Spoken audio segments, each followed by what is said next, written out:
So we're going to have Jim Cates, is that how you pronounce your last name, come up and give us his testimony. Amen.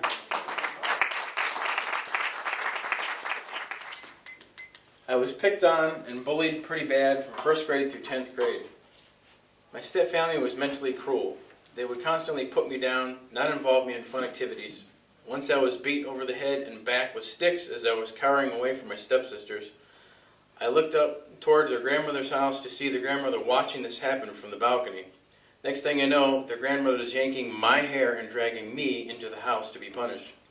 I was so infuriated at this point that I made up my mind to never speak to them again.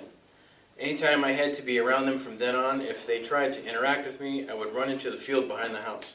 I separated myself from the world. I talked to people as little as possible. I turned to music as an escape. I became very depressed and found myself on the steps of an abandoned trailer with a pile of the sharpest glass I could find.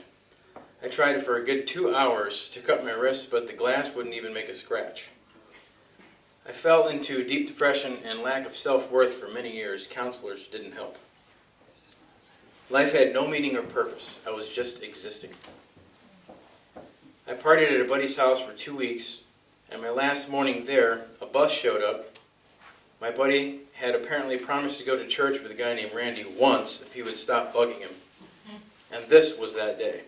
Since my buddy was my ride home, I had to tag along. On that bus ride, they had a serious moment. Anyone who was not absolutely sure that they would be in heaven if they died tonight to raise their hands if they wanted to know Jesus. Well, I raised my hand because I wanted to know for sure. Randy came over and prayed a prayer with me.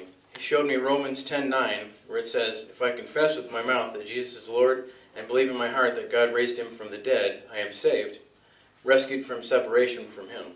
That very moment, I felt different, lighter, like many burdens were taken off my shoulders.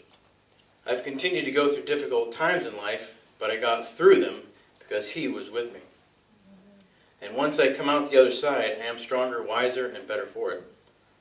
He doesn't allow us to go through something to destroy us, but to build us up. He has restored my hope when I was ready to give up on everything. I was on the edge of despair with no reason to continue, but as one last option remaining, I turned to God and said, if all that stuff that's written in that book is real, if you really do want to provide for me, take care of me, and bless me, then here I am.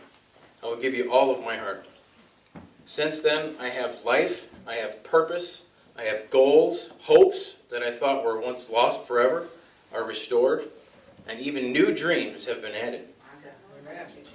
He has restored my ability to feel emotions, the ability to love others. I was able to forgive myself. Now I have peace when things look bad. I have joy when I should have sorrow. It defies logic, but he changes hearts, minds, and circumstances. Everything in the book is true. Yes. Everything it promises is real Yes. and active in anyone's life if they choose to let him in it. He does exist. He does hear your prayers, and prayer really does work. Yes, it does. He really does speak to us. Yes. You could come to know the God of all creation. Wouldn't it be awesome? To be good buddies with the King of all kings? Yes. To have it in good with the man upstairs? Well, the good news is, he wants to be friends with you. He wants you to know him. You actually have an invitation from God himself to meet him. You accept this invitation by letting him into your heart. Are you willing to accept this invitation? If no, okay, but we are not promised tomorrow. If yes, it's easy, a real quick prayer, and mean it with all your heart, and the journey with God begins this very moment. Amen.